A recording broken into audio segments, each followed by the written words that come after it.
Se você pertence à época de jogos Bomba Pet, com certeza lembra da geração espetacular da seleção brasileira de 2006.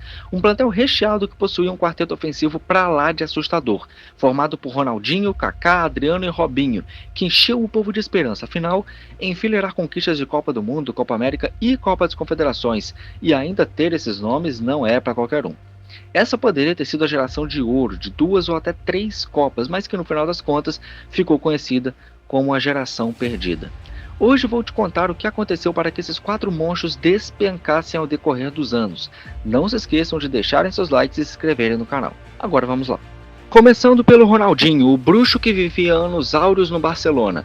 Ele era tão brilhante que chegou a ser aplaudido de pé pelo Bernabéu, o grande artista que esse esporte conheceu.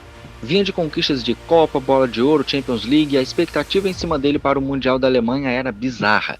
Mas o R10 foi jogar aquela final de Champions contra o Arsenal e infelizmente não voltou mais. Fez uma Copa extremamente decepcionante, considerada a pior de um atual melhor do mundo. Vimos a sua trajetória no Barça ir do céu ao inferno, somando vários problemas extracampo e uma baita irregularidade. Depois de 2 anos nesse ritmo, o clube chegou a pensar em encerrar o ciclo por medo do mau exemplo contaminar o seu pupilo na época, um tal de Lionel Messi. A promoção de Guardiola de treinador de base a time principal foi a gota d'água. Ele não fez questão de nomes como Ronaldinho, Deco e até mesmo Eto'o, que sairia na temporada seguinte. E foi aí que nosso dentuço favorito acertou com o Milan, onde passou 2 anos e meio vivendo de lampejos. É claro que o DVD de Ronaldinho sempre será lindo, lúdico, mas a verdade é que dentro de campo oscilou bastante, tendo mais baixas do que altas, fazendo com que Dunga perdesse a confiança no craque e deixasse de convocá-lo, ainda mais depois da péssima Olimpíada que fez em 2008, onde caiu com direito a uma saraivada de 3-0 para a Argentina.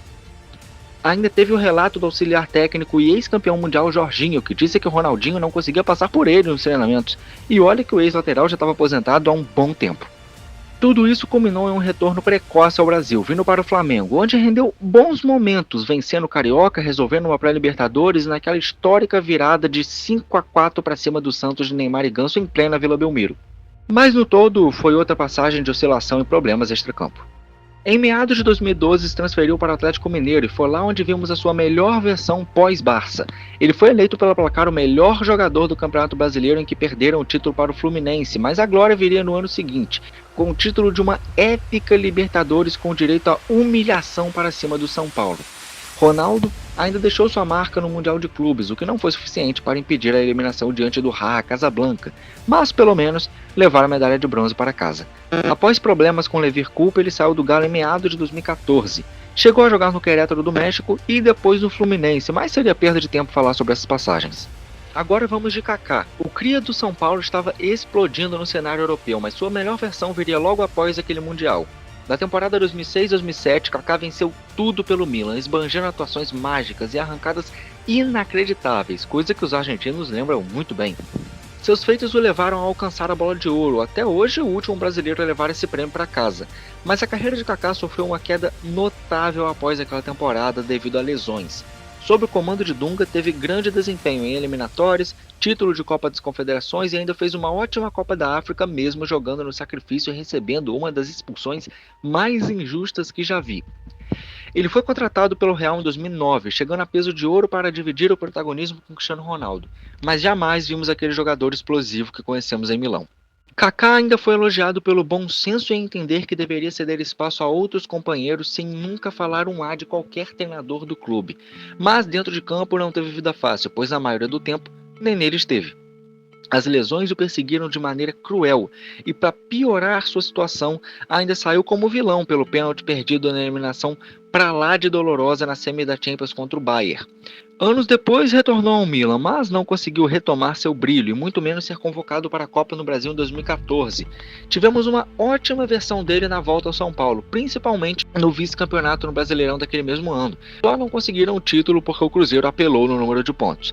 Suas atuações o fizeram retornar à seleção brasileira, chegando a jogar contra a Argentina em um superclássico, mas acabou ficando de fora da lista para a Copa América de 2015. Kaká foi para o Orlando City e encerrou sua carreira de forma muito bonita, ajudando a alavancar a Liga dos Estados Unidos, onde é querido até hoje. Agora é a vez de Robinho, o garoto que possuía alegria nas pernas e era a essência do futebol brasileiro. Seu estilo irreverente vinha causando ótima impressão na Espanha e já era um pilar na seleção brasileira. Robinho perdeu vaga em cima da hora devido ao posto assegurado de Ronaldo Fenômeno, que mesmo distante há um tempo da seleção e também de sua melhor forma, tinha muito mais nome e moral. Mas convenhamos que ele poderia ter recebido mais espaço naquela Copa, pois vivia um momento muito acima. E provou isso, sendo o melhor jogador e campeão da Copa América de 2007, um dos protagonistas para a retomada do Madrid, voltando a conquistar títulos em cenário nacional, além de uma baita Copa das Confederações de 2009, onde também se sagrou campeão. E não nos esqueçamos de excelentes eliminatórias e de alguns amistosos, incluindo aí contra a Itália. Um fator curioso sobre o Robinho é que mesmo mal nos clubes, ele sempre jogou demais com a camisa amarelinha. Sua passagem pelo City deixou a desejar, o fazendo retornar para atuar 6 meses no Brasil. Resultado, muita ousadia e alegria ao lado dos meninos Neymar e Ganso, títulos do Paulistão e Copa do Brasil em um semestre inesquecível para uma geração inteira. Ele talvez tenha sido o melhor jogador do Brasil na Copa de 2010 e quando foi para Milão não decepcionou e sagrou-se campeão italiano, marcando época por lá. Mas a carreira de Robinho sempre foi de muita irregularidade. Essa é crucial para perder vaga e não disputar a Copa no Brasil. Seu retorno ao Santos foi importante, onde venceu outro Paulistão e foi convocado para a Copa América de 2015. Ficou 6 meses na China e voltou para o Brasil para atuar pelo Galo, onde teve ótima passagem que durou 1 ano e meio. Ele ainda atuou em 2 times da Turquia, conquistando com o Istambul o primeiro título de elite da história do clube, mas a essa altura já estava muito longe da seleção. Ainda voltaria ao Santos outra vez, mas problemas com a justiça o impediram de atuar, e a sequência desse caso vocês já sabem. E por último, o personagem mais marcante por não ter se tornado aquilo que esperávamos, o Imperador Adriano. Ele estava no ápice, embasbacando a Itália com a camisa da Inter e se consolidando como camisa 9 da seleção. O cara simplesmente foi artilheiro de Copa América e Confederações em sequência, ampliando em ambas as finais contra a Argentina. A sua expectativa para a Copa do Mundo de 2006 era gigantesca e, infelizmente, passou muito longe de fazer jus. Adriano não fez uma boa Copa, dando início a uma curva derrapante na sua carreira. Disparou a ter maus desempenhos na Inter e seus problemas extracampo só aumentaram, o que levou à ira de um técnico super calmo, para não dizer o contrário, chamado José Mourinho. O brasileiro era cada vez mais ofuscado pela ascensão de Zlatan Ibrahimovic e as coisas pioraram após a morte do seu pai, o levando a passar por uma depressão, lhe tirando cada vez mais o prazer de jogar bola. O empréstimo para o São Paulo em 2008 vinha funcionando muito bem, e se não fosse o gol do Washington no último lance, Adriano poderia colocar uma Libertadores no currículo, mas ao invés disso, recebeu a passagem de volta para a Itália. A temporada 8-9 era digna de pena, literalmente. O presidente da Inter, comovido com a situação de Adriano, deixou a gratidão e a emoção falarem mais alto. Permitiu que o atacante saísse de graça para que retornasse ao Flamengo e recuperasse o mais importante, sua felicidade. Se deu certo? Ah, como deu! O Imperador liderou o rubro-negro a uma arrancada utópica para levar o clube à conquista do Brasileirão de 2009.